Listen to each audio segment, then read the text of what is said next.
3일 동안 많이 지쳐 있을 거예요. 이거 뭐 새벽에도 나와야 되고 늦은 시간에도 나오고. 희망을 잃지 마십시오. 내일이면 끝납니다.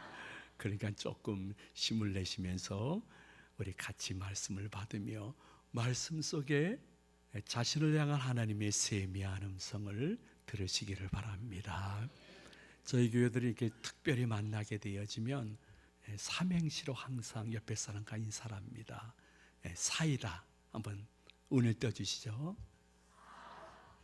옆에 서로 이렇게 바라보면서 사랑의 집사님. 지금 하라는 거 아니에요. 지금 그냥 운만 떠달라는 거예요. 자, 운을 떼어보세요. 사랑의 집사님. 이 세상 다하도록. 다 뻥이야. 이런 인사는 교회 내에서 하면 안 돼요. 근데 우리 교회에서는 자주 나그네 인사는 합니다. 오늘 띄워주시죠. 나 그대를 존경하오. 그러면 서로 바라보면서 질문해야 돼요. 그대도 날 존경하오? 마지막에 뭐예요? 네 하면 서로 꼭 껴안으면서 네 이렇게 하시면 되는 거예요. 쉽죠? 제가 나 하면 여러분 마음속에 옆에 사람 바라보면서 3일 동안 이렇게 평일날도 참석하다니 나 그대를 존경하오. 근데 존경하는 표정이 있으려면 눈이 좀 풀려야 돼요. 부르뜨면서 존경하오 하면 싸움 날 수 있어요. 제가 그 하면 서로 바라보면서 그대도 날 존경하오. 제가 네 하면 네 하면서 이렇게 꼭 껴안게 되어지면 성령의 따뜻한 체온이 있을 줄로 믿으시기를 바랍니다. 지금부터 저 바라보면 안 돼요. 옆에 사람 바라보면서 나 그대를 존경하오. 뭐 벌써부터 껴안아요. 나중에 내 할 때 껴안으라고 그랬잖아요.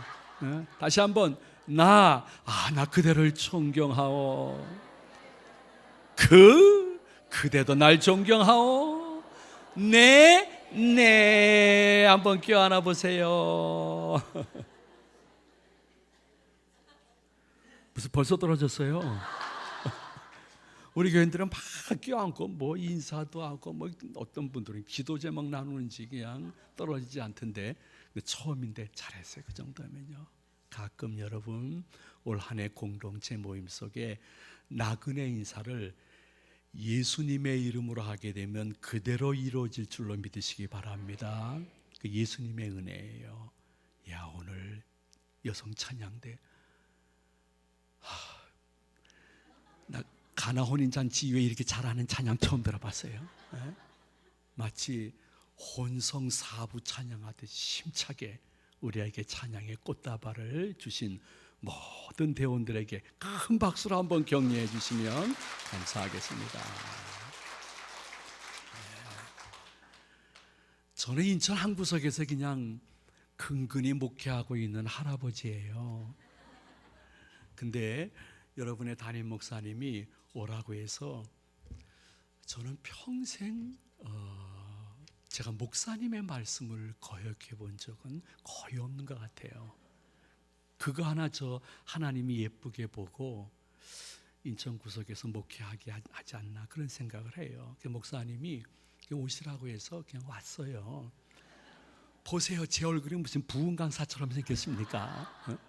무슨 불 받아라 해도 불이 안 나올 것 같잖아요.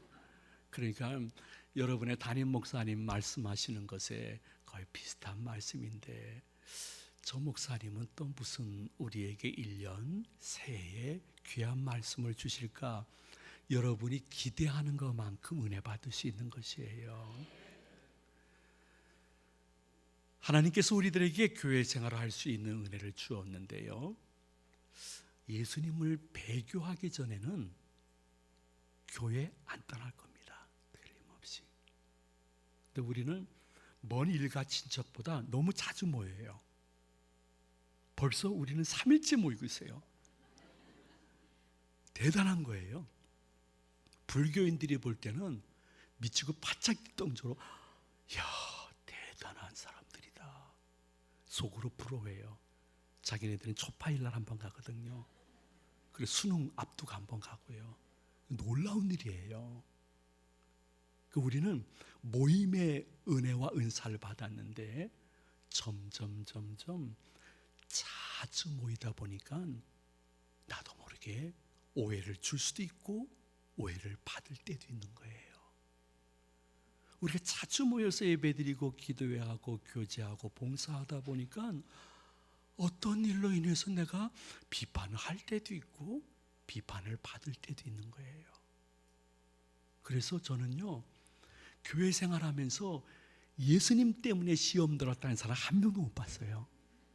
근데 너무너무 가까이에서 주님의 일 하는 우리들끼리 서로 좀 시험을 주기도 하고 받을 수가 있어가지고 어느 날 여러분 담임 목사님들은요, 이렇게 아무리 교인이 많아도 이렇게 쫙 보면 누가 왔는지 안 왔는지 다 알아요.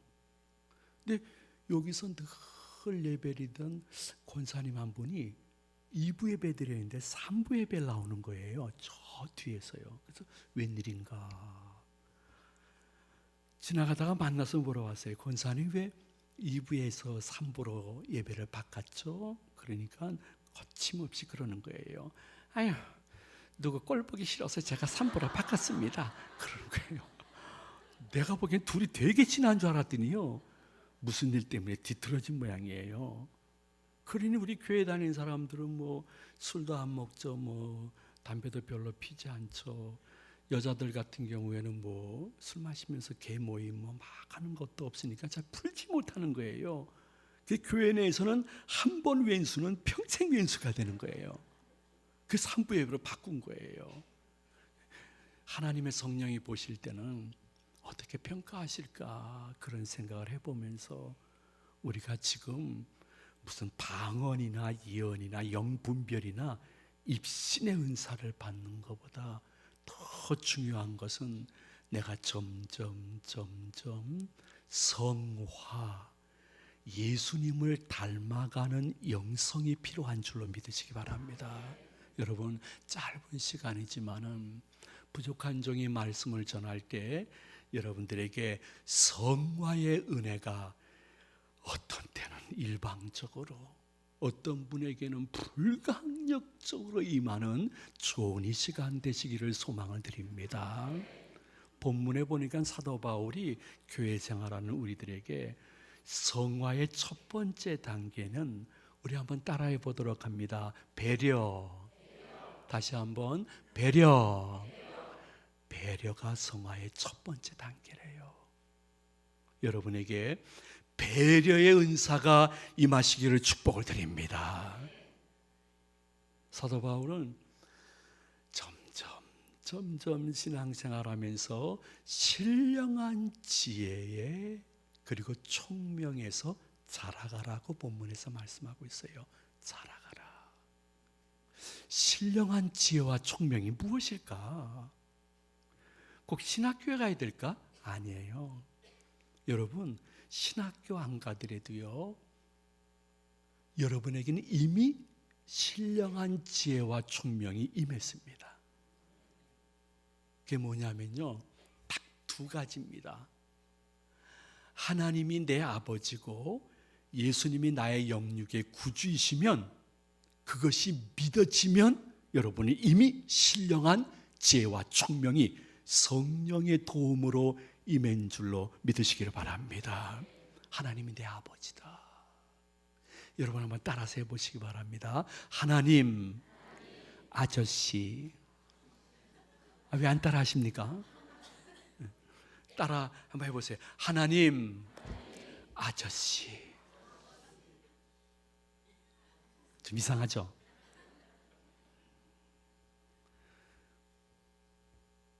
정부기관에서 통계를 냈는데 기독교인이 한 3% 정도 된대요. 제일 많이 교회를 다니신대요, 국민들 중에. 그런데 아무리 생각해봐도 거의 75%에서 80%는 아직은 그들이 하나님의 아버지가 아니에요. 하나님이 어쩌다가 동네에서 만나거나 엘리베이터에서 만나면 너무너무 서먹한 아저씨 같은 분들이에요. 그분들에게는 하나님이 너무 어색해요. 하나님 아저씨예요. 그래서 우리 한번 교회 갑시다 하고 말씀을 드리면 대부분이 거절을 해요. 왜? 아직 서먹서먹하기 때문이에요. 아저씨이기 때문이에요. 근데 우리는 이거 웬일이에요? 웬 은혜요? 하나님이 아버지예요. 그런데 너무너무 힘들어서 기도가 안 나오더라도요, 그냥 하나님 아버지 하고 온전히 그분을 나의 영적인 아버지로 모시게 되면 그 어려움 속에도 생각지 못할 평안과 감사가 밀려오는 것이에요. 아이고, 내가 하나님을 아버지로 모신 그의 자녀이구나. 이게 얼마나 감사한 건지 여러분들은 전혀 모르는 분도 있고 너무 오래 교회 다녔기 때문에 감격이 식어진 분들도 이 가운데 계세요. 여러분, 제가 영분별의 은사가 없는 것을 여러분 감사해야 되고요, 내가 영투시의 은사가 없는 것을 감사해야 돼요. 내가 영투시의 은사가 있어가지고 교회를 몇십 년 다녀야 했는데, 저 사람은 하나님이 아저씨네, 이거 보여주면 여러분 어떡할 것이에요? 고개 숙인 분은 가능성이 좀 있긴 있어요. 좀 고개를 들어봐요. 예. 얼마나 고마운지요. 제가 아는 후배가 나중에는 선교사로 갔는데요, 대학 다닐 때 막 이제 친구들끼리 술 짜서 그러면 자기가 항상 예수가 됐대요. 그래서 친구들한테, 야, 베드로야 한 잔 따라라.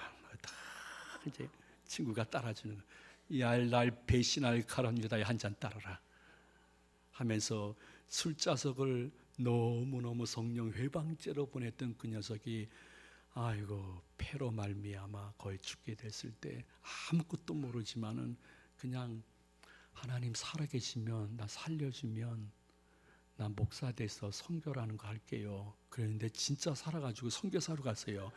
여러분, 말 함부로 하지 말아요. 진짜 고생 많이 하지만은 보람 있는 고생이에요. 근데 그 후배가 우리 교회 차를 이렇게, 옛날에 대형 버스가 있었어요. 그거 타고 교회를 팍 빠져나가는데 마음속에 막 감동이 오더래요. 무슨 감동이냐 하면, 와, 내가 하나님을 아버지로 모시고 교회 버스를 타고 나가다니 내 일생에 단 한 번도 계획이 없었던 것인데 너무너무 고마워요. 하나님이 내 아버지고요, 예수님이 나의 영육의 구주라는 것이 믿어지면 여러분, 세상에 어떠한 석박사도 소유하지 못할 신령한 지혜와 총명이 이미 임한 줄로 믿고 그분께 감사하셔야 되는 것이에요. 그냥 얄팍한 세상 지식을 가지고 예수님에 대해서 얼마나 달리 해석하는 분들이 많은지 몰라요. 유식한 것 같은데 아주 무식한 사람이에요. 우리가 어떤 권사님이 미국 한 6개월 정도 아들 부부집에 갔다 오더니 그 손주가 이름이 철수인데 6개월 다녀왔다고 발음이 바뀌어가지고 찰스 하면서 부르는 거예요. 그거 얼마나 그가 유식한 것 같더라도 무식한 거예요. 철수는 철수예요. 찰스가 아니에요. 근데 지네들이 갖고 있는 건 무슨 얄팍한 지식을 가지고 예수 그리스도는 4대 성인 중에 한 분입니다, 이렇게 얘기하는 분도 있어요. 예수님은 아주 훌륭한 윤리 도덕가입니다, 이렇게 말씀하시는 분들도 많아요. 예수님은 한 번 고치면 다시 그 병이 재발하지 않은 위대한 의사의 표상이었습니다, 이렇게 말하는 분도 있고 그걸 믿는 사람도 있어요. 어떤 분은 예수님은 이 부조리한 사회 질서를 말씀으로 개혁하려고 하다가 안 되니까 마지막 십자가에서 자신의 몸을 버려 이 부조리한 사회를 혁명시켰던 혁명가입니다, 이렇게 말하시는 분도 있고 행동하시는 분들이 있어요.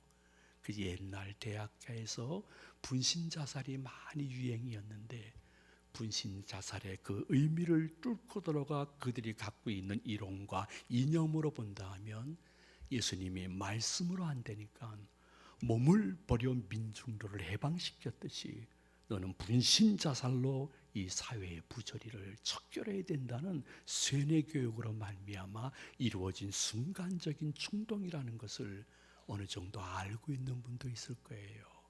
그런데 예수님은 결코 그러한 분이 아니신데 일평생 예수님을 그렇게 여기는 분들이 많은 이 세상 가운데 내가 웬 은혜, 웬 사랑을 받아가지고 예수 그리스도는 나의 영혼과 육신의 유일한 구주이시여 그 은혜로 내가 오늘 죽들에서 싸늘해진 육신에서 빠져나간 영혼은 천국으로 갈 줄로 믿습니다. 믿어지는 분이라고 하면 틀림없이 여러분들은 신령한 지혜와 총명이 이미 임했기 때문에 이 시간 그분께 진심으로 감사하는 성도들이 되시기를 소망을 드립니다. 근데 그러한 아버지 하나님과 구주 예수님이 우리들에게 보여주신 것은 무엇일까? 배려의 정신과 결단과 행동이었습니다. 여러분, 아버지 하나님은요, 인간들을 이렇게 보시면서 너무 자신의 저울에 달아 부족하고 더럽고 추하고 이중돼 가지고요,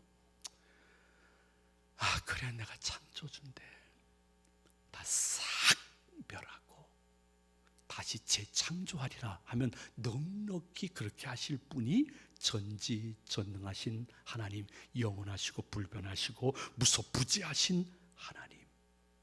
근데 그분은 그렇게 안 하셨어요. 우리 인생들을 배려하셔서 예수 그리스도를 이 땅에 와서 대신 우리들의 과거, 현재, 미래, 영육의 모든 죄를 십자가에서 단번에 영원히 대속하시기 위해서 이 땅에 보내주신 것이에요. 우리를 멸하지 않고 배려 정신을 가지고 독생자 예수야,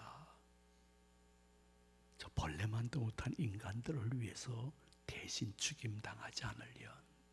그때 예수님이 제가 이 하늘보좌에서 수많은 천군 천사의 옹의와 영광과 존귀를 받아 마땅할 사람이지 저 죄된 인간 세상에 갈 이유가 전혀 없습니다, 이렇게 하지 않으셨어요.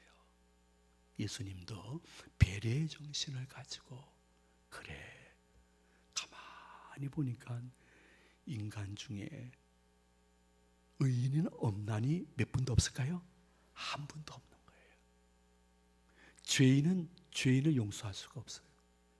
물론 사람들은 저분은 큰 스님이야, 저분은 큰 목사님이야, 저분은 추기경이래, 저분은 무음하신 교황이시래 하고 인간들이 만들어 놓아지고 생각하고 있지만 분명히 하나님이 보실 때 피조물 인간 중에 의인은 없나니 한 분도 없는 것이에요. 그래서 저 죄인들을 용서하기 위해서는 죄 없으신 분이 필요한데 나 독생자가 온전한 신성도 유지하지만은 저 인간들의 육신을 구원하기 위해서 육신의 성육신의 아픔을 겪으면서도 십자가의 수치를 당하면서도 오직 한 가지 배려의 마음과 그 마음을 실천하기 위해서 이 땅에 오셔서 빈무덤에 들어가는 고통까지 당하신 것이에요. 여러분들은 어쩌면 한평생 아버지 하나님과 구주 예수 그리스도를 떠나지 않고 곁에서 사실 뿐인데, 그렇다면 그러한 우리들이 모인 신일교회에 사단과 이단이 교회 이렇게 들어왔다가 이 교회는 안 되겠다 야 해서 7길로 다시 물러갈 수 있는 그 비법이 있다고 하면 교인과 교인, 집사님과 집사님, 권사님과 집사님, 권사님과 권사님, 장로님과 안수 집사님, 안수 집사님과 장로님, 장로님과 장로님들이 서로 배려의 정신과 배려의 말과 배려의 행동을 할 때에 그때 사단과 이단도 이 교회에서 얼씬하지 못하는 것을 보면서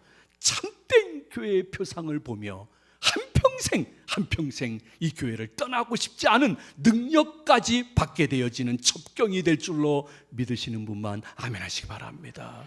그러므로 여러분, 너무 교회 생활하면서 다른 사람들에게 없는 신령한 은사를 추구하지 마십시오. 저 오래 목회해 봤습니다. 근데 너무 신령한 은사를 추구하다가 잘못된 분도 보고 교만해지시는 분도 많이 봤습니다. 어떤 때는 이게 성령의 역사일까 다른 영의 역사일까 구분하고 싶은 마음까지도 제가 몇몇 분을 통해서 보면서 신령한 은사보다 기독교인이 초심과 열심과 뒷심이 여일해서 몸된 교회의 거침돌이 아니요 디딤돌이 되기 위한, 그래서 그 모습을 보면서 야 네가 내 일을 책임지고 있구나, 그러면 내가 네 일을 책임져 줄게, 네 가정을 책임져 줄게, 네 자녀를 책임져 줄게, 네 사업을 책임져 줄게, 네 공부를 책임져 줄게 할 수 있는 은혜를 받을 수 있는 비법은 바로 나의 언행심사에 배려의 마음이 있느냐 없느냐, 배려의 모습을 볼 수 있느냐 볼 수 없느냐를 성령님이 마치 슬로우 비디오 보듯이 지금 보고 계신다는 것을 잊지 마셔야 됩니다. 1년 교회와 가정생활 할 때에 여러분들에게 배려의 정신이 은사로움으로 말미암아 그것이 사회생활 할 때도 잘 나타나서 오래 몇 년 동안 내 곁에 있었던 그 사람이 야 당신 진짜 교인이다, 야 이 세속 속에 살고 있는데 세속화되지 않고 그렇게 배려하는데 기쁨으로 하냐.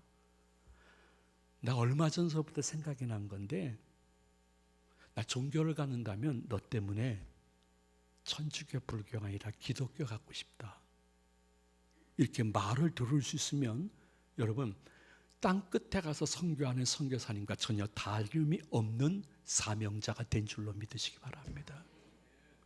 내가 몇 년 동안 이렇게 지켜봤는데 친구야, 야 너 진짜 교인이다, 나 별로 교회 갈 것 같지는 않아, 근데 어느 날 헷가닥 해가지고 교회 간다 그러면 네가 다니는 교회 가고 싶다, 네가 다니는 교회 가면 너처럼 되는 거니? 나 그러면 갈게 할 수 있는 말을 듣고 그러한 친구나 사람이 내 곁에서 주일 예배 오는 날 같이 드릴 때 나도 무엇이라 형용할 수 없는 눈물 속에 예배를 드리는 은혜와 체험이 여러분들에게 있으시기를 진심으로 축원을 드립니다. 저는 인천 제2교회라는 곳에서 목회를 하고 있습니다. 제1교회도 아니고 제3교회도 아닙니다. 제2교회입니다. 인천에서 두 번째로 세워진 장로교회라고 해서 제2교회입니다. 옛날에는 우리 교회가 세워졌던 그 중구니까 번화가였죠. 그러나 지금은 신도시가 너무 많이 생겨가지고요, 완전히 공동화 현상이 있고 다 썰물처럼 빠져나가니까 그 근처에 막 공장들이 들어오고 공구상가가 들어와가지고 이거는 하도 한심스러워서 어느 날 한번 통계를 내보십시오. 통계를 냈더니 교회 근처에서 오는 교인이 5%도 안 되는 거예요. 다 멀리서 들어오는 거예요. 근데 어느 날 갑자기 우리 장로님, 권사님 이런 분들이 송도 신도시, 와 가보면 무슨 싱가포르 같아요. 엄청나게 좋은 도시예요. 그리고 송도 신도시에서 승용차 타고 1, 2분 지나게 되어지면 연수동 아파트 단지라고 수만 채 연수동이 있는 그 한가운데 이마트 앞에 3,000평이 경매로 나왔다는 거예요. 남의 교회 일이라고 놀라지도 않으신 거 아니야? 3,000평이 그게 어떻게 나왔나? 거기다 실내 골프 연습장을 차렸는데 시민단체가 무섭더구만요. 어이구, 무슨 주거 지역에 이러한 스포츠 시설 필요 없는 것이 있습니까? 그래서 소송을 걸어서 했는데 시민단체가 이겼어요. 그분들이 잘한 거예요. 그게 경매로 나왔는데 우리 교회 장로님 권사님들이 거기를 밤마다 빙빙빙빙빙빙빙 돈다는 거예요. 무슨 목류병이 걸리셨나 이래. 그 슬쩍 저한테 옆에 와가지고 목사님 저희들이 거기서 빙빙빙빙 돌고 있습니다. 왜 돌아요? 그러니까 돌면서 기도한다는 거예요. 이 여리고성이 무너져 이 3,000평이 우리 땅이 되게 하여 주시옵소서. 어떤 땅인데요? 가봤어요. 세상에 송도 신도시 그 상상을 초월한 아파트들, 그리고 이미 수만 채 연수구의 아파트가 있는 한가운데 그것도 이마트 앞에 3,000평. 이 3,000평 가지고 호텔을 질 수도 없고 학교는 조금 작고, 이건 우리 교회 거라는 거예요. 하나님이 지정해 주신 거라는 거예요. 제가 보기에도 그런 것 같아요. 너무 가슴이 막 조금 설레이더라고요. 그 어느 날 장로님들이 목사님 우리 거기 한번 가봅시다. 그래 가봅시다. 근데 가지만 거기서 보고만 오는 것이지 뭐 이동한다 안 한다 교회가 그런 말 하지 말라고. 그러니까 네 알았어요. 장로님들이 다 가서 보더니 장로님들 표정과 그냥 입술 사이에 침이 제일 흘러내리는 거예요. 근데 몇 개월이 지나도 제가 아무 말이 없으니까 우리 장로님들, 뭐 신일교회 장로님들도 참 좋은 분들이겠지만은 참 귀하신 분들이에요. 목사님 계속 대답이 없으신 거 보니까 무슨 뜻이 계신 것 같은데 1, 2주 기도하시고 그냥 뜻이 결정됐으면 우리 당회원들에게 말씀 주시고 교회 앞에 발표하세요. 이게 최종 결정권을 주셨어요. 제가 그 사이에 또 거길 가봤어요. 가봤더니 그 3,000평에 우리 교회도 적은 평수가 아니거든요. 중구 아주 큰 평수예요. 그 대지를 팔아서 가서 건축하게 되면 너무너무 좋은 교회가 건축이 되어지고 막 지상 지하 주차장을 만들고 우와 최신 교육 기독교 시설을 그냥 쫙 배치해 놓고 교사들이 움직이기 시작하면 세상에 금방 인천에서 첫 번째, 두 번째로 큰 교회가 될 것 같아요. 그런데 제가 이렇게 쭉 두세 번 돌아보면서 제 마음속에는 이미 성령님이 가지 말라는 거예요. 제 마음속에 그냥 생각 든 거예요. 성령님이 그렇게 말씀하셨다 그러면 그 직통계시도 안 좋은 거예요. 건영아 가지 말아라 이렇게 말씀하신 건 절대 안. 그런 말 하시는 사람이 있으면 그 반이단적인 분이니까 회개시켜야 돼요. 여러분 가운데 있으면요. 지금 직통계시는 없는 거예요. 성경을 통해서 성령님을 통해서 말씀하시는 듯 하는 것 뿐이에요. 말씀하시는 듯해요. 건영아 야 거기가 아파트가 하나도 없고 앞으로 아파트가 세워질 곳에 먼저 간다고 하면 가도 괜찮다. 그런데 너 가보지 않았냐? 거기에 주위에 아주 짧게 1, 2km 내에 작은 교회, 개척교회, 미자리교회, 지하교회, 상가교회, 또 상가에 서너 개씩 있는 교회. 야, 너 보지 않았냐? 엄청 많다. 그러면 네가 큰 교회 세워놓고 좋은 예배당, 주차시설, 교육, 기자재 다 갖다 놓고 지금 너희 교회 지금도 적은 교회가 아닌데 그 교회 교인들 그리고 우리 교회가 부족하지만 하나님의 은혜를 인천에서 나쁜 소문이 없고 좋은 소문이 있는데 그 좋은 소문을 가지고 쫙 교인들이 나가서 봉사하기 시작하면 틀림없이 새신자보다는 이동신자들이 많이 올 것이다. 근데 그 이동신자가 어디서 오겠니? 작은 교회, 미자립교회, 개척교회, 지하교회, 삼각교회에서 목사님, 사모님들이 수년 동안 제자훈련 시키며 양육했던 분들이, 요새는 부모들이요, 자녀들 좋은 기독교 시설과 선생님 앞에 양육시키기 위해서 쉽게 목사님을 떠나는 거예요. 그러면 그 개척교회 목사님들이 3, 4년 동안 키워놨던 우리 애들, 그리고 부모가 떠나면요, 어떤 사모님은 정신이 이상이 돼버렸어요. 어떤 목사님은 실어증이 생기는 거예요. 그리고 교인들을 신뢰하는 마음이 점점 무너져 가버리는 거예요. 그 목회의 힘을 잃어버리는 거예요. 가만히 생각해 보니 주여, 맞습니다. 아직 아파트가 형성이 안 된 곳이라면 100% 가야 됩니다, 장로님들. 그러나 가보시지 않았습니까? 이미 모든 아파트들이 세팅된 그곳에 우리가 가서 이동신자를 많이 오라고 하는, 오지 말라고 한다고 그분들이 안 오겠습니까? 오죠. 그래서 우리 교회가 인천에서 첫 번째, 두 번째로 제일 큰 교회가 되는 게 하나님의 뜻이라고 생각되지는 않습니다. 그냥 이 구도심 재개발 지역, 공장지대,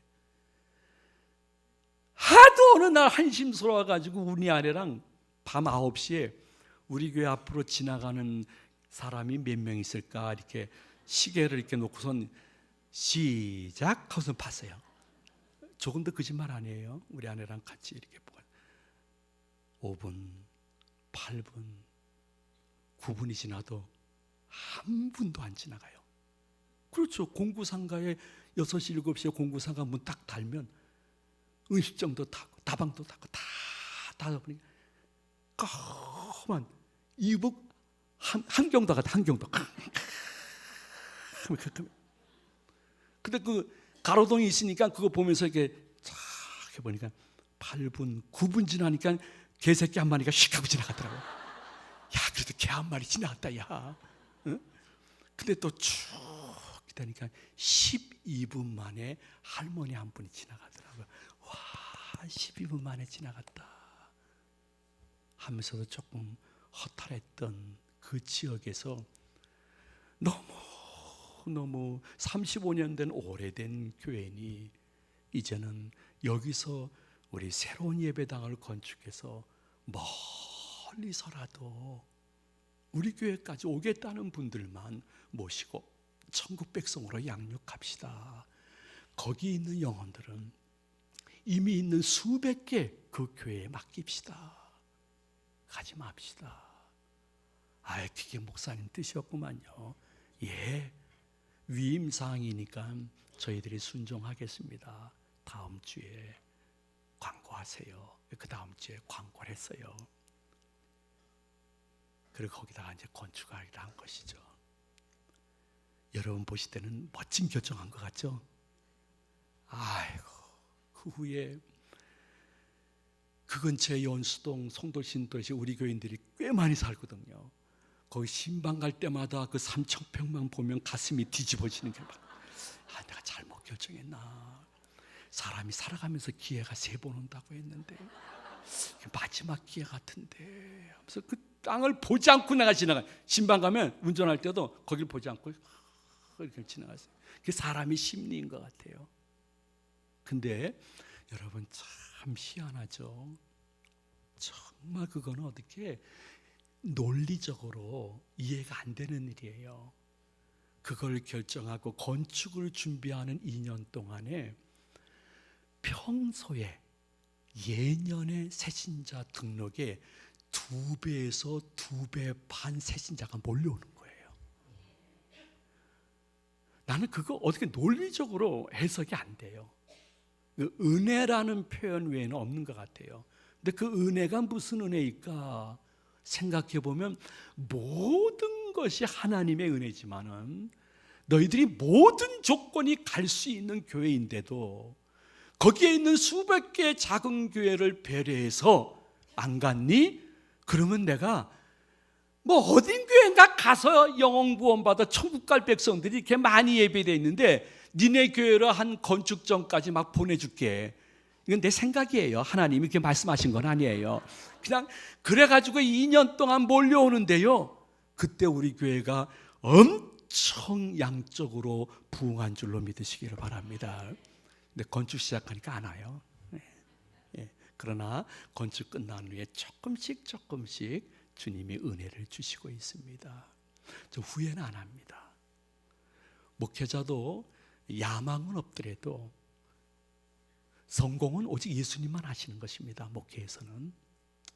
그러나 목회에 성공은 없어도 승리는 할 수 있는 것인데, 승리를 포기한 것에 대한 배려 정신에 대한 하나님의 은혜와 갚아주심은 절대로 어김없이 저와 여러분에게 온다는 사실을 잊지 마시기를 소망을 드립니다. 저희 교회에 어떤 분이 전에 교회가 대판 싸웠대요. 그래가지고 우리는 이 편 저 편에 들지 말고 가족회의를 열어서 다른 교회로 가자. 싸우는 건 주님 뜻 아니다 해서 몇 교회를 돌아다니다가 어떻게 우리 교회 소식을 듣고 와가지고 등록했는데 너무 좋아가지고 그 조건 기간이 지난 후에 얼마나 열심히 봉사하고 예배드리고 심야기도 나오고 교제하고 하더니 찬양대에 들어간 거예요. 찬양대에 들어가니까 너무너무 좋아가지고 뭐 피스 정리, 가운 정리, 막 바닥에 떨어진 모든 주보 휴지를 저 혼자 다 주시면서 누가 시킨 것도 아닌데 기쁨으로 봉사하는데, 어느 날 뒤에서 우리 교회 한 40-50년 다니는 어떠한 분이 그 김지사님이 들을 수 있도록 얘기를 한 거예요. 뭐라고 얘기했는 줄 알아요? 아유, 그 열심히네. 굴러온 돌이 박힌 돌 빼네. 그런 거예요. 맨 처음에는 그 김지사님 그게 자기에게 하는 말인지 몰랐대요. 근데 굴러온 돌? 나구나. 야, 박힌 돌? 제 교회 수십 년, 40-50년이 단 성가대원들이 다 박힌 돌이지. 내가 이렇게 기쁨으로 봉사한 것이 설친거로 보였구나. 그때부터 이번 주일까지 몇 년이 지나도록 주일 오전 예배 외에는 아무 예배나 기도회나 봉사를 안 하고 있습니다. 난 너무너무 가슴이 아파서 그랬습니다. 어느 날 성가대는 보지 않았습니다. 보지 않고, 여러분 역사와 전통이 오래된 교회일수록 조심하셔야 됩니다. 무슨 굴러온 돌은 어디 있고 박힌 돌은 어디 있습니까? 왜 하필이면 교인을 돌로 비교하십니까? 근데 박힌 돌들이요, 여러분들도 우리 교회에 어떠한 아픔이 있구나, 여러분 관계에 고통이 있게 되면 여러분도 다른 교회에 굴러온 돌로 들어갈 것입니다. 그 누가 열심히 있을 때 배려와 칭찬과 격려로 한번 말씀해 주신다 하면 천상의 기쁨일 텐데요. 오래 믿은 것 자랑하지 말고 상대방이 어떻게 이 말을 듣고 이 행동을 듣고 생각하고 기뻐할까 힘들어할까를 생각할 수 있는 교인들로 바꿔 자신을 개혁 성화시키기를 바랍니다. 이렇게 말씀을 드렸어요. 그분이 찾아와서 무릎 꿇고 너무 죄송했다고, 사과하겠다고 그렇게 하시라고 그랬습니다.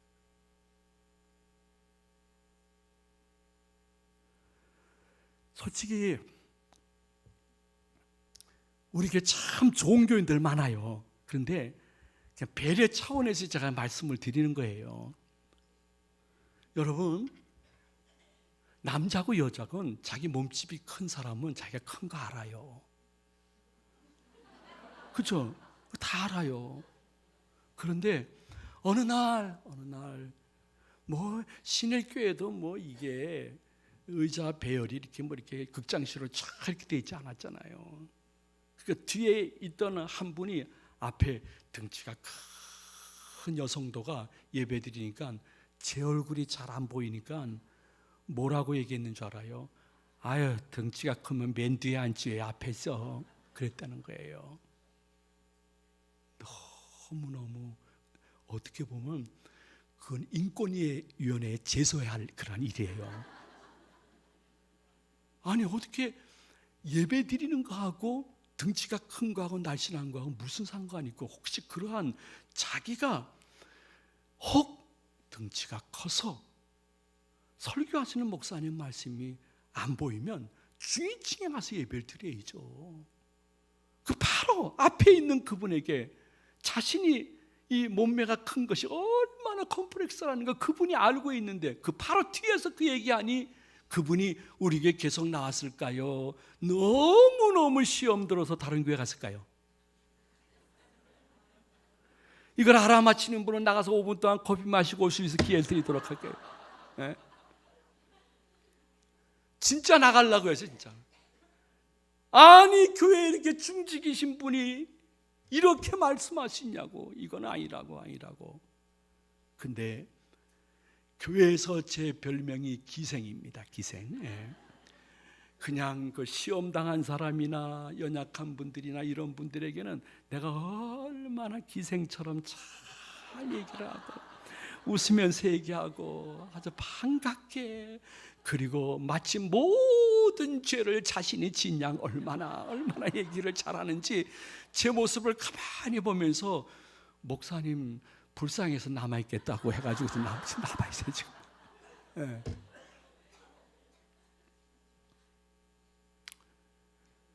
여러분, 나는 그러한 분도 봤습니다.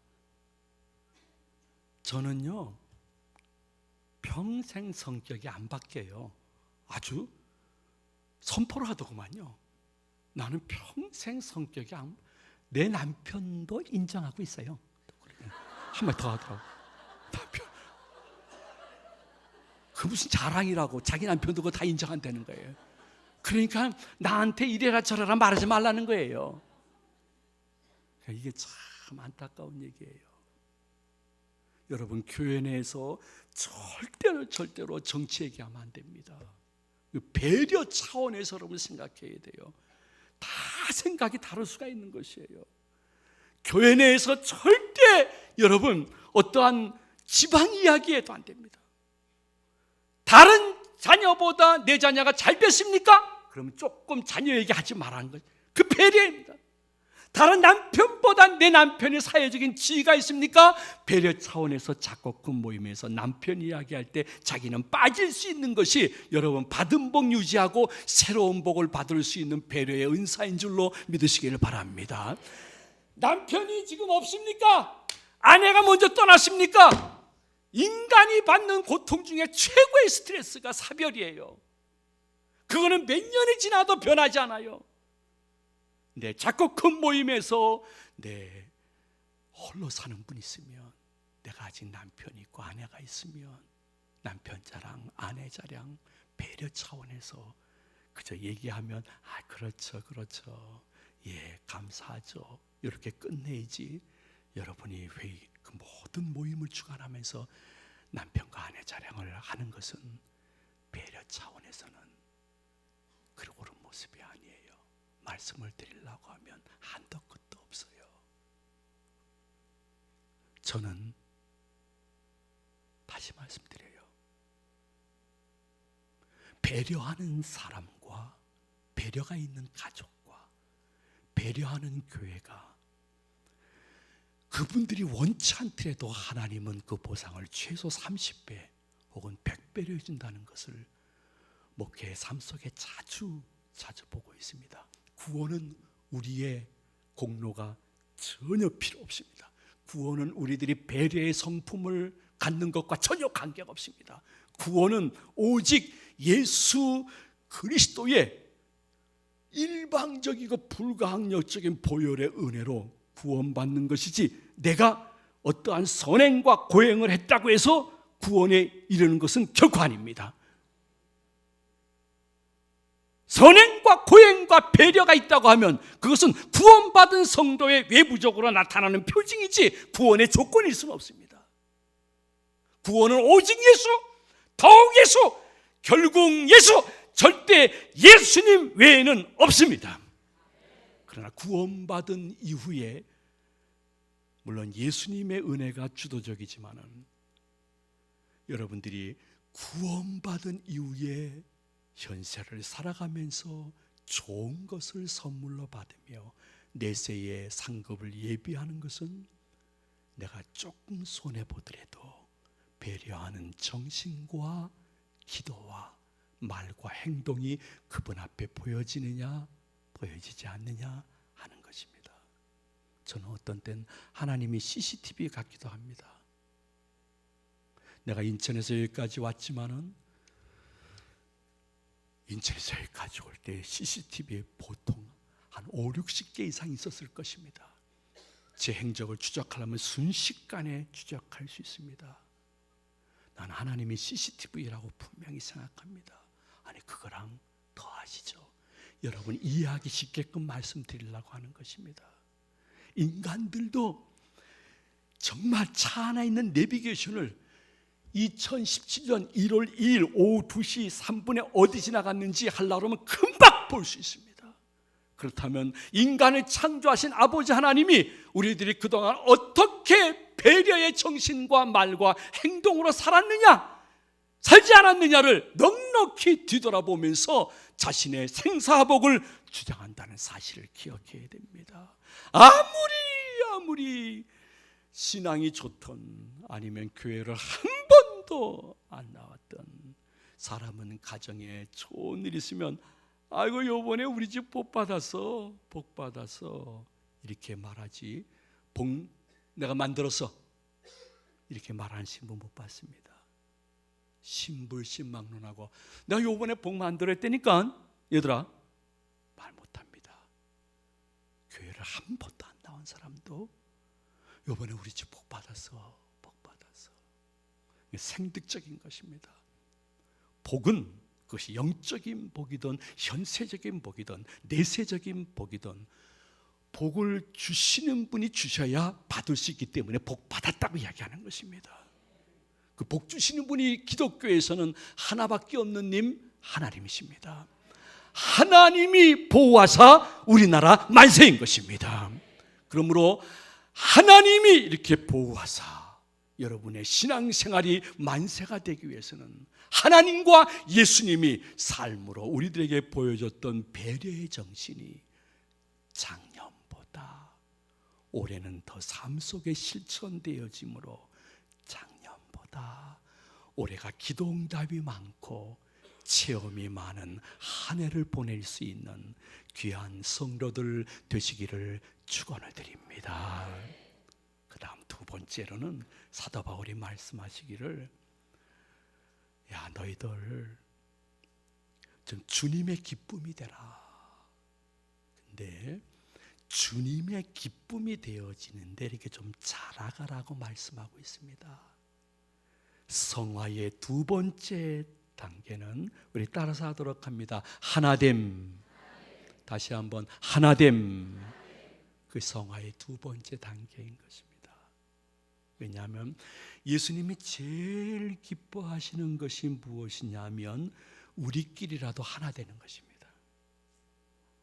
요한복음 17장 21절 이하에 보게 되면 예수님이 이 땅에서 드린 기도 중에 제일 긴 기도 내용이 나옵니다. 그 중에 핵심이 무엇이냐 하면 아버지 하나님과 나 예수가 하나이듯이 저들이 하나가 되게 하여 주시옵소서. 그래서 저들의 하나됨을 보면서 믿지 않는 많은 주위에 있는 사람들이 아버지 하나님이 구원이심을 깨닫게 하여 주시옵소서. 삼위일체 하나된 하나님을 섬기면서 하나 되지 못하면 거기는 교회가 아니라고. 그래서 교회가 참된 교회가 되기 위해서는 남녀노소 분기 귀천이 다 다르다 할지라도 예수 그리스도 안에서 하나 되는 모습을 보이게 하여 주시옵소서. 이렇게 간절히 17장에서 기도하시고, 지금은 부활 승천하셔서 하나님 보좌 우편에서 우리를 위하여 중보기도 하시는 내용 중에 굉장히 큰 기도 내용이 무엇이냐 하면, 아버지 하나님, 저들에게만 놔두지 마시고 이제라도 한국교회가 하나 되게 하여 주시옵소서. 신일교회가 더욱 하나 되게 하여 주시옵소서. 그것이 예수님이 지금도 중보하시는 기도 핵심 내용이란 말입니다. 우리 교회 근처에 어떠한 권사님이 교회가 너무 어려워요. 동네에서 소문 다 났어요. 주일날 경찰도 출동했으니까요. 난 그래도 전도해야 돼. 권사님이 전도지 들고선 동네 여기 작은 수포에 들어가서 예수 믿고 천국 갑시다 하고 전도했더니 수포 아저씨가 그러더래요. 권사님 이렇게 전도지 다니고 전도하지 마시고요, 권사님 교회나 좀 하나 되죠. 권사님 교회 때문에 이 동네에서 집값 떨어진다는 소문까지 들리고 있습니다. 저 창피한 줄 아세요? 그날 오후에 전도 더 이상 못하셨다는 얘기 들어봤습니다. 얼마나 창피한 거예요. 하나 되지 못하면요, 믿지 않는 사람들이 생각할 때에, 아니 저들이 매주일 사랑에 대해서 배우면서 어떻게 저럴 수가 있을까? 희귀한 집단이다. 며느라야, 야 이 아들아, 야 이 손주 녀석아, 너 교회 가지 말아라. 저렇게 싸움 배우면 안 되는 거야.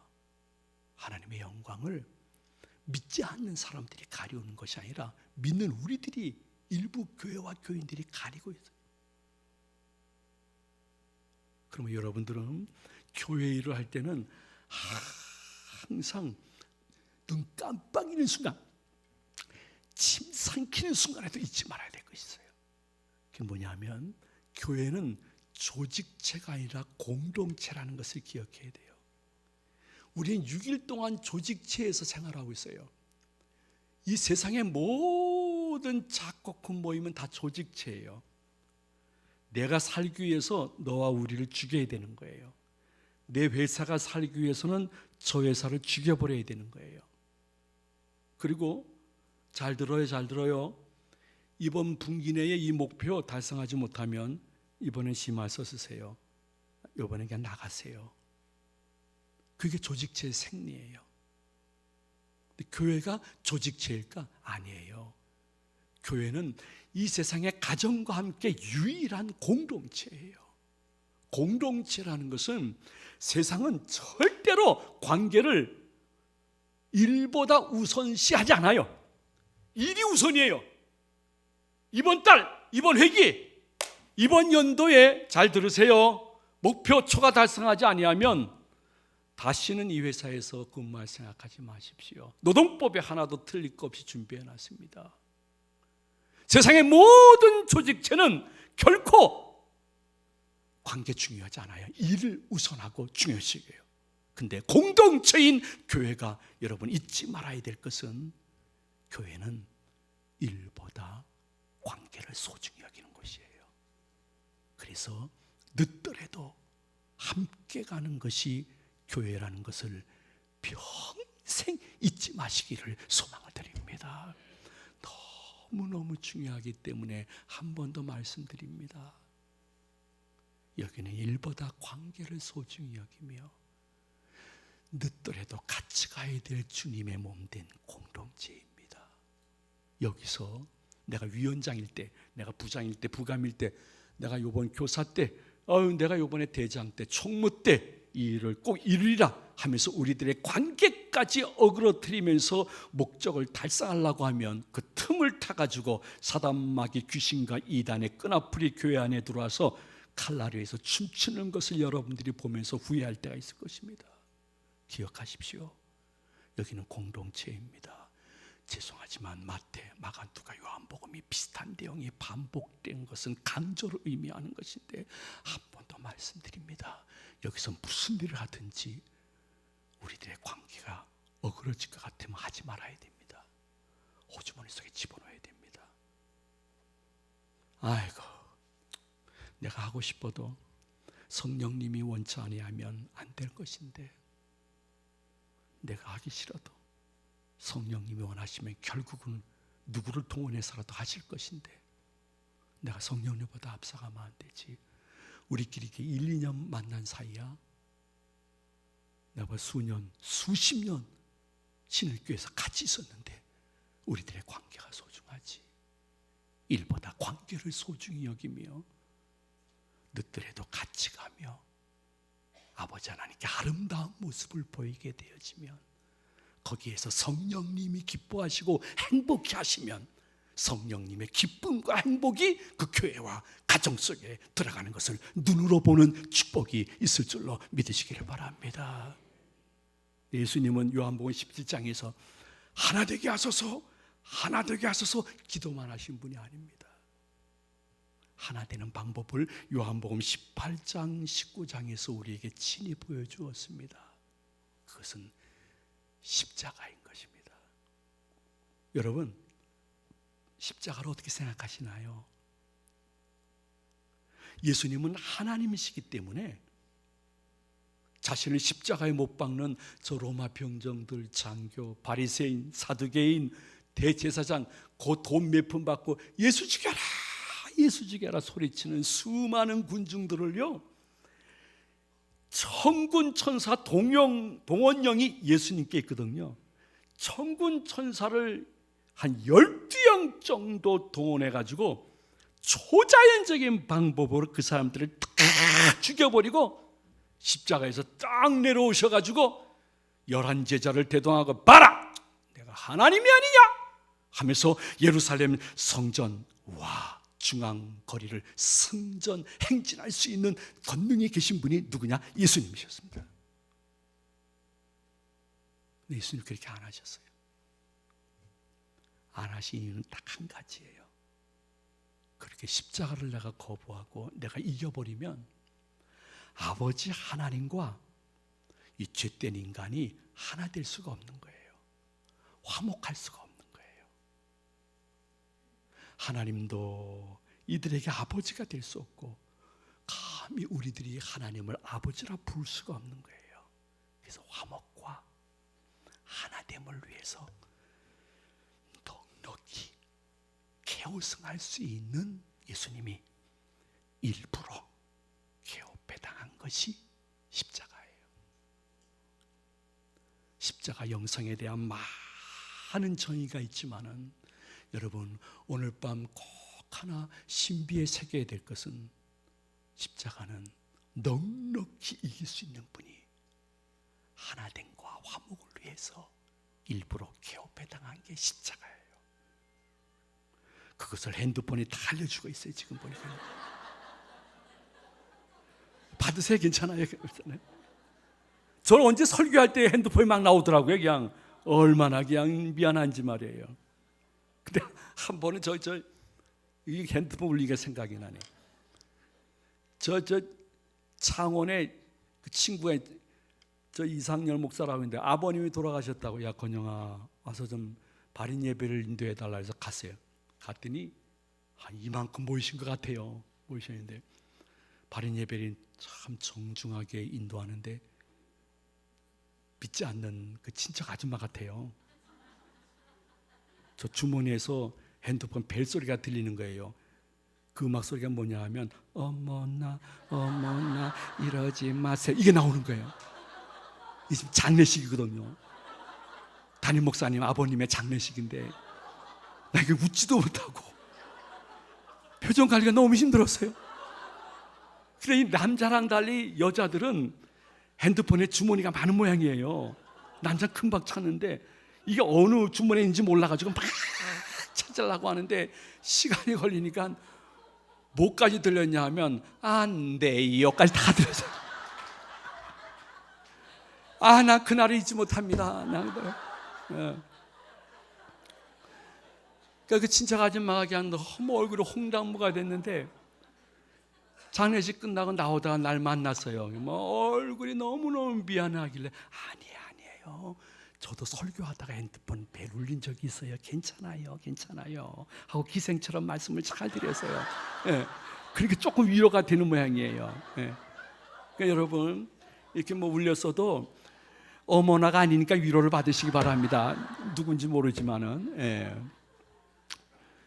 제가 어디까지 설교를 했죠?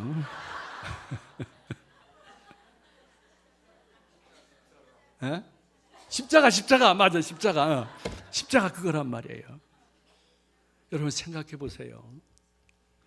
저희 교회는 뭐 오래됐다고 하더라도 69년밖에 안 됐어요.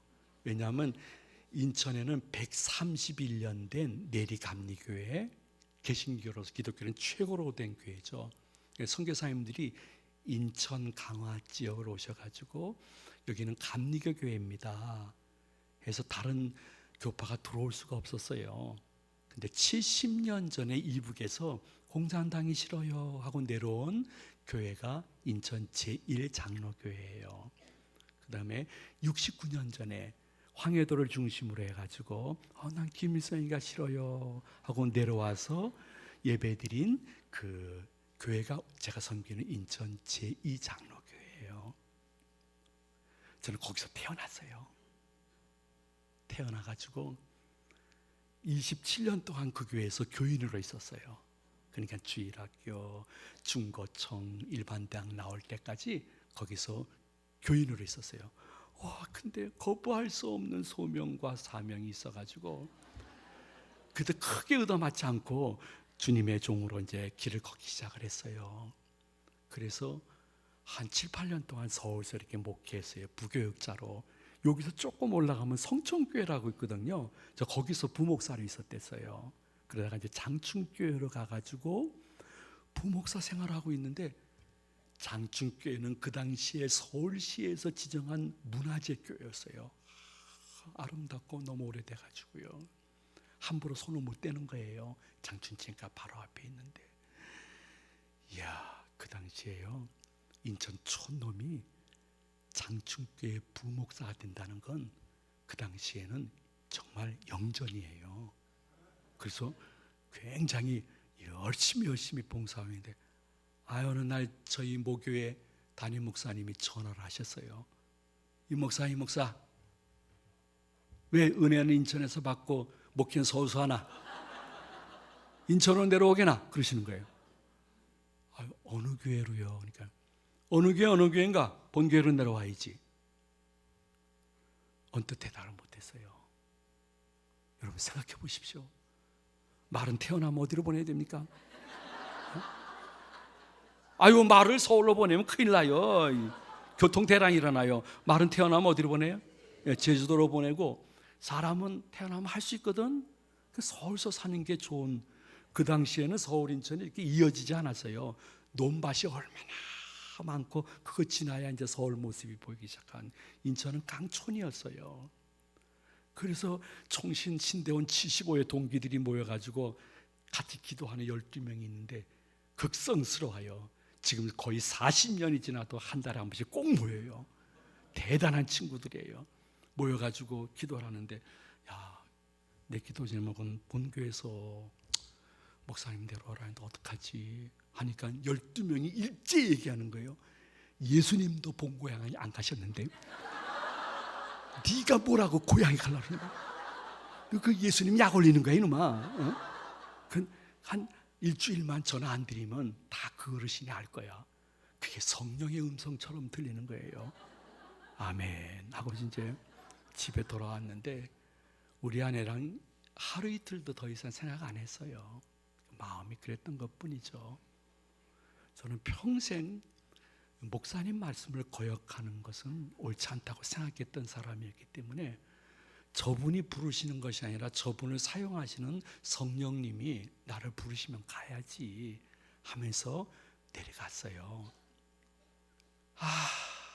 내려가니까 예수님의 고향에 안 가신 이유를 알겠어요. 힘들어요. 저희 어렸을 때부터 쭉 성장 과정을 제가 모르는 것도 그분들은 다 아세요. 그 연세 많으신 권사님들은 우리가 이남 사녀거든요. 이남 사녀인데 우리 어머님은 한 1m 50밖에 안 되세요. 젖이 안 나오니까, 그 당시에 분유가 없으니까요. 제가 교회 가게 되어지면 야야 그냥 이리 데려와라 해가지고 다 젖을 먹여줬던 젊은 집사님들이 지금은 연세 많은 권사님이 그때가 된 거예요. 20몇 년 전에. 아이고 30년 전이네. 벌써 30년 전에. 그 권사님들이 지나가면서 그냥 지나가면 좋겠는데 목사님, 제가 목사님 어렸을 때 젖을 먹여준 권사입니다. 인사하고 지나가는 거예요. 그건 무슨 또 자랑이라고. 그거 참. 아유 그렇습니다. 감사합니다. 이제 이렇게 인사를 드리고, 세상에 난 내가 왜 내려왔나 그냥. 옛날에 중고 청년 때 할지 못하지 같이 했던 녀석들이 다 거기 있는 거예요. 다 거두절미하고요. 아유 이거 여기 있어야 되나 고민 많았습니다. 진짜 말 못할 고민도 많았습니다. 그런데 놀라운 사실은 제가 그 교회 가가지고 본 교회 가서 6년 동안 부목으로 있었어요. 그러다가 목사님이, 그 당시에는 그 교회 부목사님이 담임이 될 수 없다 그런 규칙이 없었어요. 헌법에요. 그 목사님 이렇게 보시더니 부목사님들 많았어요. 이렇게 쭉 보시더니 2년 동안 기도하셨대요. 자, 내가 만 70이면 은퇴하려고 하는데 저 부목사 중에 누구를 내 후임으로 할까 해서 가만히 2년 동안 기도하고서 보니까 그 건영이가 제일 낫더래요. 네. 그 건영이가 이름도 참 좋아요. 여러분 다니다 보면요, 건영 아파트가 얼마나 많은지 몰라요. 뭐 건영 택배, 건영 화물, 건영 건재, 건영 다방, 아이고 인천에는 건영 유치원, 얼마나 많은지 몰라요. 저 건영이가 제일 낫겠구나 해서 제가 후임이 돼서 지금 담임으로, 아까 담임 목사님이 말씀해서 막 계산해 보니까 24년째 있는 거예요. 그러니까 부목사로 6년, 담임으로 24년이니까 30년 거기에 지금 있는 거예요. 그러면 도대체 저 목사님 나이는 몇 살이란 말인가? 여러분 궁금하실 거예요. 제가 몇 살쯤 들어 보이십니까? 50 누구야? 이리 나와봐요. 아이고 너무 고맙네. 50으로 봐줘서 고마워요. 50은 훨씬 넘었어요. 네? 57, 그것도 훨씬 넘었어요. 저 안경 쓰신 분 혹시 조금 큰 소리로? 만 65세. 맞았어요. 저 65세가 됐어요. 만 65세. 저는 52년 2월 14일생이에요. 2월 14일 발렌타인데이에 제가 태어났어요. 그리고 우리 부부 결혼기념일은 얼마 전에 지냈는데요, 11월 11일 빼빼로데이예요. 그래서 주일 학생들, 청년들이 결혼 축하해요 하면서 빼빼로 갖고 오는데, 난 빼빼로 종류가 그렇게 많은지 몰랐어요. 엄청 많더구만요. 그렇지만 다 이제 나누어서 기쁨을 이제 나누기도 하는데, 만 65세예요. 만 65세 가운데 그 교회에서 교인으로 27년, 부족하지만 목사님으로 30년, 그러니까 57년이 있는 거예요. 57년을. 그러니까 우리 목사님, 장로인들이 모여서 회의하는 인천 노예라고 있어요. 노예가 개최되면 제가 조금 늦게 들어가면요, 저 뒤에 앉은 젊은 목사님들이 그런데요, 저기 제2교회 귀신 온다. 귀신. 네. 저보러 제2교회 귀신이래요. 좋은 의미겠죠. 제가 보기에도 저는 제2교회 귀신이에요. 만 65회상 가운데 57년을 그 본교회에서 있었으니까요. 아마도 전국적으로도 거의 없을 거예요. 그러면 도대체 어떻게 그렇게 있을 수가 있었을까? 이제 나이 들면서 지난 날을 돌이켜 보니까 가감 없이 얘기할 수 있는 것은 모든 것이 하나님의 은혜예요. 저는 은퇴 예배 드릴 때 딱 한마디 할 거 이미 다 정해놨어요. 하나님의 은혜였습니다. 그리고 교인들 감사했습니다 하면서 저는 교인들에게 큰 절을 옛날식으로 하고 은퇴할 것이에요. 그거 외에는 없어요. 그런데 그 하나님의 은혜 가운데 조금 포함되어 있는 것이 있다고 하면 우리 교회 교인들은 항상 일보다 관계를 우선시해요. 그리고 늦더라도 같이 가요. 근데 조금 교회에서 온 가족이 다른 가정보다 너무 많이 나오는 가정들이 있어요. 저희 교회는 일가 친척을 다 합치면 70명 되는 장로님이 계세요. 말세지 말에 희한한 현상도 다 있습니다. 50명 되는 가족도 있고요, 3, 40명 되는 가족은 뭐 몇 가정이 있어요. 그런데 그러한 가정들이 더욱더 어떠한 결정할 일이 있을 때에는 조금 의견이 많이 갈리네요. 제 의견은 취소하겠습니다 하시는 분들이 바로 그분들이에요. 교회 나온 지 얼마 안 됐지만은 또 한참 후배지만은 정말 따지고 보면 동생 같고 아들 같지만은 그들과 같이 교회를 하고 어떤 때는 중요한 회의를 할 때에 항상 젊은 분들이 아니었어요. 오래됐고 교회에서 2대, 3대, 4대, 5대째 지금 믿고 있는 그들 가정의 어르신들이 먼저 제 의견 취소하겠습니다. 우리가 하나 돼야 됩니다. 그러면 젊은 분들이 더 이상 얘기를 못해요. 그 젊은 분들은 뭐라고 하는 줄 알아요? 그러세요? 그러면 제 의견도 취소하겠습니다. 그냥 담임 목사님이 오래 기도하시고 말씀 주시면 그대로 따라하기로 합시다. 이게 아름다운 전통처럼 흘러가는 거예요.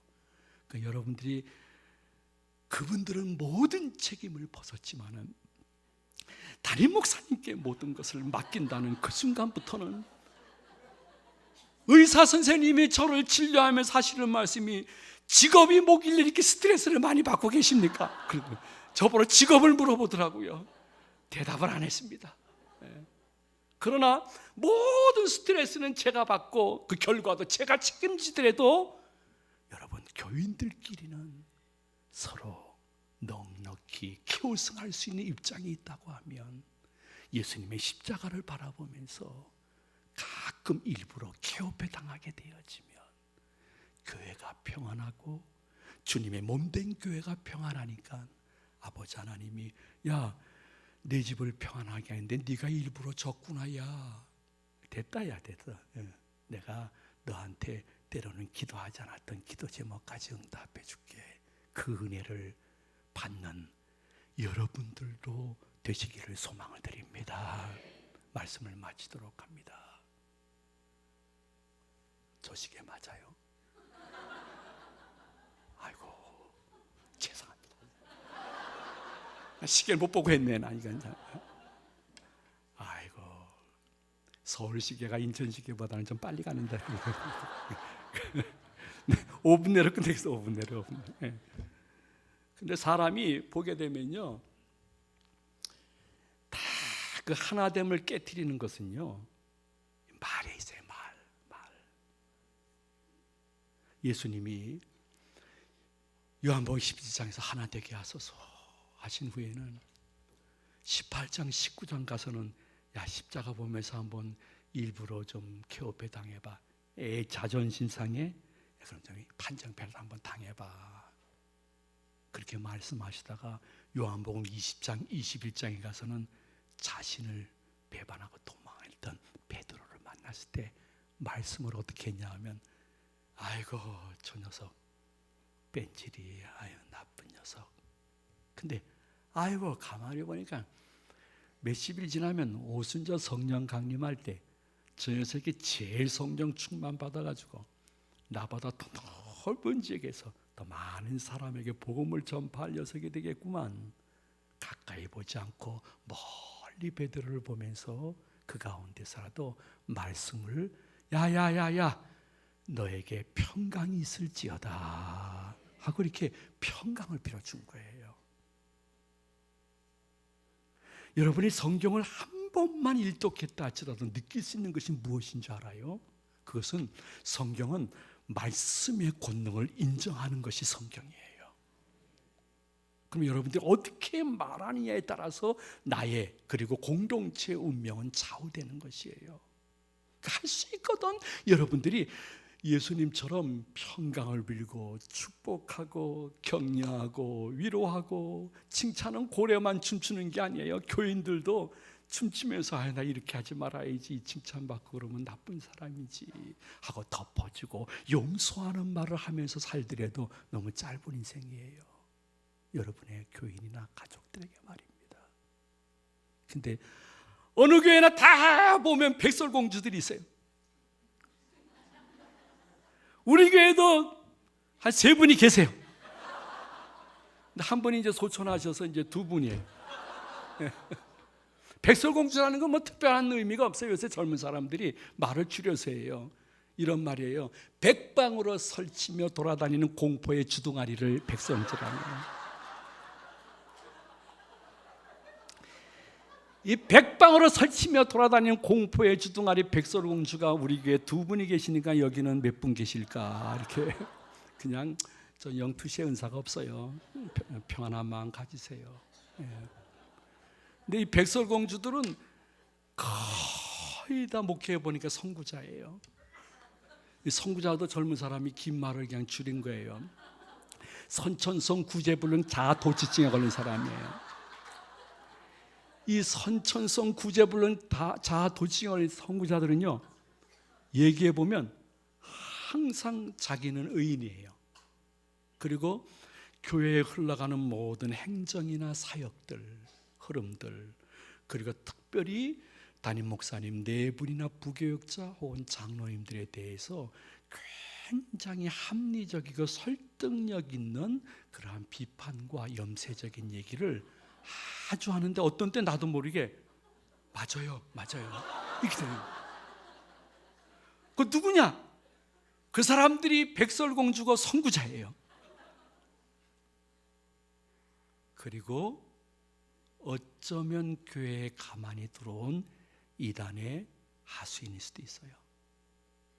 요새는 너무 무서워요. 예수님은 12제자를 파송시키면서 야야야 혼자 다니지 마라. 그래서 테러 당해 안 돼. 둘씩 이렇게 다녀. 근데 어느 집 누구를 만나든지 샬롬 샬롬이 무슨 뜻이에요? 평강을 빌라. 야, 너희들 내 이름으로 평강을 빌면 그 집, 그 사람의 그대로 임하는 거야. 그 권능이야. 근데 이 샬롬이 히브리어지만은 한국말로도 너무 뜻이 좋아요. 잘 들어보세요. 살롬.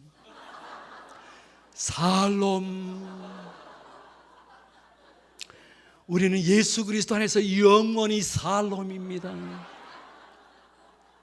남자들이 살롬이면 여자는 무엇입니까? 단에서 얘기하면 안 돼요. 어쨌든 주님이 야 어딜 갔든지 샬롬 평강을 빌라고 했어요. 근데 그 다음 말이 중요해요. 야 너희들이 빈 평강이 그 집이 그 평강을 받을 만한 합당한 그릇이면 그 집에 들어갈 것이고 합당한 그릇이 아니면 다 네가 빈 평강, 축복, 이해, 용서, 사랑, 덮어줌, 칭찬 이런 것들이 다 너에게 다시 돌아온다고 그랬어요. 너한테만 돌아가는 것이 아니라 네 자손들에게까지 돌아가는 거야. 반대로 유치해서 한번 생각해 봅니다. 교회의 모든 사람들은 우리가 알 수 있는 것은 어쩌면 한 면밖에 알 수가 없어요. 동전은 양면이 있는데 한 면만 보고 와, 세상에 저런 직분자가 저렇게 할 수 있어? 그렇게 말할 수 있어? 소문만 듣고 내가 조금 나랑 직접 관계가 되어서 그 사람을 막 비난했어요. 비판했어요. 와, 내 아들과 관계된 일이라 막 저주스러운 말도 했어요. 근데 동전의 양면을 다 볼 줄 아는 성령님이 보실 때는 그 사람이 이렇게 비난, 비판, 저주를 하는 말을 받을 일이 전혀 없는 거예요. 그러면 여러분 생각해 보세요. 내가 한 비난, 비판, 저주가 누구한테 돌아와요? 조금 전에 대답을 잘 하시는데 왜 안 하십니까? 나 안 하시면 11시까지도 할 수 있는 사람입니다. 누구에게 돌아와요? 나한테 돌아오신 가능성이 있어요. 물론 조심해야 돼요. 기독교인이 고난을 받는 성경적인 이유는 한 5-6가지가 되니까 획일적으로 이야기하면 아주 나쁜 거예요. 그러나 5-6가지의 고난당하는 이유가 한 가지가 내가 함부로 말하고 함부로 입을 벌려서 비난, 비판 한 말이 나와 내 자손들에게 온다고 하면 이것처럼 안타까운 마음은 세상에 없다고 생각을 합니다. 말씀을 마칩니다. 주님께서 말씀하셨습니다. 조금 성화 좀 돼보지 않으련 작년보다 올해가 새롭잖아. 저는 송구영 신하면서 하나님께 이러한 마음을 받았어요. 교인들 앞에서 얘기했어요. 여러분 1년 연장 받았네요. 그랬습니다. 저는 새해를 맞이하면서 느낀 것이 뭐냐면 하나님이 1년을 연장시켜줬구나. 너무 고맙다. 올해는 작년보다 조금 여러분들이 배려가 있고 하나됨의 증표가 있고 그래서 마지막으로 내 입에서 나도 모르게 감사가 막 튀어나올 수 있는, 감사라는 이 단어의 원어는 찬양이 포함되어 있으니 내 입에서 이거 원치 않았던 것이고 계획한 것도 아니었는데 감사와 찬양이 막 샘솟게 되어지는 은혜의 앞날이 되어지기를 오늘 저를 이 귀한 단에 세우신 예수님의 이름으로 축원을 드립니다. 기도하시도록 합니다.